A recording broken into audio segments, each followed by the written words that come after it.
Hey, it's Liam here from Tinnitus Treatment, and in this video I'm going to break down some information on tinnitus without hearing loss, because lots of people have tinnitus and they have it without hearing loss, and that's when doctors and ENTs think, well, I don't really know, it's for life, figure it out, and you're just kind of like, this is ridiculous, what I'm supposed to do. So I'm going to break down exactly what's going on there. So there's so many different things that doctors think is a symptom of tinnitus, but they forget that there's an underlying cause, and tinnitus is a symptom of that thing. So I'll say that again. Doctors think that hearing loss and tinnitus, first of all, doctors have this whole concept in ENTs that I don't know where they got it from, but they told me the exact same thing. They said, look, Liam, you've got noise trauma tinnitus from playing drums. Okay, that makes sense. And so you've lost we have a breadth of what we can hear from high pitch to low pitch, and you've lost the high pitch. And so what happens is the brain doesn't like any gaps, so it tries to fill it in by making its own noise. Okay, makes sense, I guess. And that's where the ring is coming from. So that's when doctors try to basically give you that pitch in the ear and put it in your ear. But what's really going on is you can drown out any noise with another noise, right? I can play music off my phone, but if someone stands here with an air horn, you're not going to be able to hear the music of the phone. I can play music on my phone and I can put my fingers in my ear.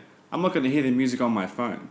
I can play a pitch on my phone, and you get where I'm going with this. But regarding what doctors and ENTs think about, to make sure this is just, okay, it's recording good, what doctors and ENTs think about the whole concept of that is wrong. Because I've seen many people with noise trauma who think they have noise trauma, and they actually don't, because they don't have any hearing loss, okay? And even when they do have hearing loss, it's normally not, your hair cells aren't damaged. Normally what it is there's issues such as bad diet and stress, which causes chemical reactions. There's always a chemical culprit to tinnitus, because stress is chemical.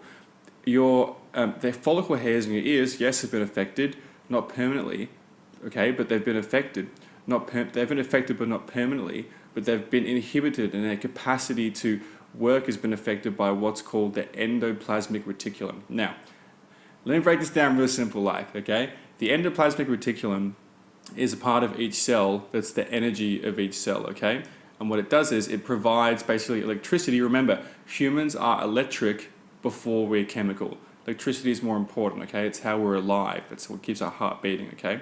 Now, the endoplasmic reticulum in all the cells except the cells that don't have a nucleus, so they're not in your red blood cells, but bear with me, the endoplasmic reticulum is responsible for, it's very important in your inner ear, okay, for actually being able to pump the electricity, which turns sound waves, you get it, into nerve signals that goes into your brain and creates the noise. And it does this in trillions and trillions and trillions of a second, which is why you can hear so many things going on. I can hear the fan, I can hear my jumper rustling, I can hear the cars outside in the car park, I can hear the aircon humming all at the same time, but you can also hear the different ranges, and I can also hear, if I do, as you can hear this hopefully, there's so many different things going on in that noise. There's the sweat glands, there's the finger hitting this, there's the nail roof, you can hear it all, but there's so much energy required that the problem is when you have too many carbohydrates and you just feed your body crap and your cells die, here's what happens. So this is kind of complex, but it has to do with hearing loss and without hearing loss as well. When you have, let's say, a loss of hearing, okay, most of the time what it is your endoplasmic reticulum, which is responsible, as we said, for clarity of hearing as well, which is when you do the headphone, I heard it in Natty, we've all done that with the ENT, right? When you do that, what's happening is when your cells in your body, right, let me just break this down as simple as I possibly can. This is about 3 hours worth of information. It's a short video, by the way, so bear with me. But if you want the short, condensed version, go to liamstoptinnitus.com, click below, download the free guide, okay? But what happens is when your cells die, there's an endoplasmic reticulum in every cell. That still takes energy away from you. So what happens is, if you can imagine all these cells in your inner ear, okay, that need energy, you're eating food, regardless of the fact that the food is bullshit, but you're eating crap food, and you're killing all the cells in your bodies because they're just slowly withering away, because it's like you're giving a person water with motor oil in it, like a drop of motor oil. It's a pernicious poison, which means slowly killing you, not not quickly but slowly killing you. It's like if I put a tiny little drop of dishwashing detergent in this and drank 5 a day, I'd be dead in like 10 years probably, I guess. But you get the idea. And so the cells inside your, let's say 3 out of 10 cells in your ears die. Let's say that many out of your 3 out of 10 cells in your ears die, right? If you don't fast, they're going to stay there, okay? So what happens is all the energy, the food that you eat, electricity, those endoplasmic reticulums still take the energy from the food, and so your dead cells, which should be helping you with hearing, but they can't because they're dead, are still zapping, they're still consuming precious energy, okay? That makes no sense, right? This is why your hearing goes to shit, okay? I guess this video is more for people who have it with hearing loss as well, but it matters for people without hearing loss too. So that's why your hearing goes to shit, okay? Now, how does fasting help this? When you fast 3-4 days, sometimes 2, depending on how fat you are, you get into a state of what's called a state of autophagy, which is where your cells eat each other. So those healthy cells will eat the bad cells, and then your energy is more evenly distributed, and so your ears start working again. Now, this isn't going to happen in one fast, especially if you're 40 years old and you've never fasted in your life and you drink alcohol every day and bread and rice and you think, oh, it's a birthday, I can have a second slice of cake. You're fucked, basically. It's going to take a lot longer, okay? I'm not trying to make you depressed, but I'm giving you the real picture. I'm not trying to promote some sort of magic bullet. That's ridiculous. I'll leave that to the doctors to give you a pill and do that. That's their job, okay? That's not my job. But you get the point, right? So let me give you a metaphor. So if you have a bird in a jungle and its main goal, the bird's main goal, emotions aside, okay, emotions aside, is to raise as many healthy, prime healthy chicks to survive as possible in about, let's say, like, I don't know, 2 months' time, whatever the time it takes from an egg to fly, right? And it keeps bringing back food.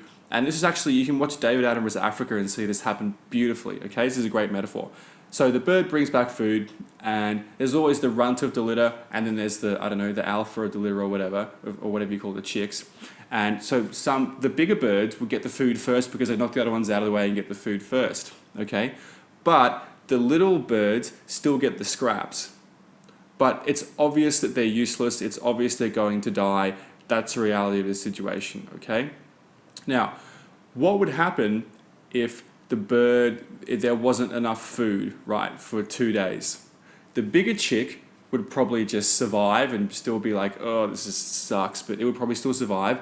The smaller chick would die because it doesn't have enough energy, it doesn't have enough water, it doesn't have enough stored fat. It would just die. And then what would happen?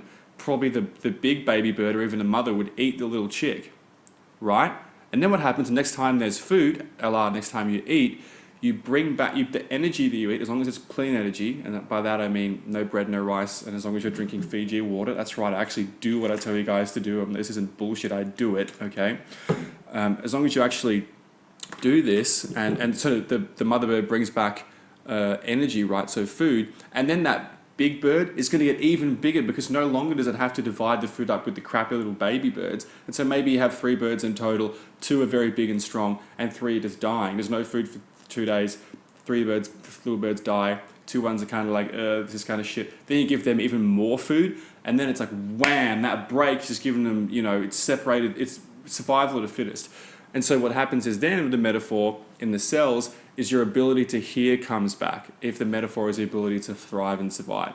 I hope that makes sense. And how that ties in with people with tinnitus and without hearing loss, if you have tinnitus and no hearing loss, chances are you have a kidney problem, you have a liver problem.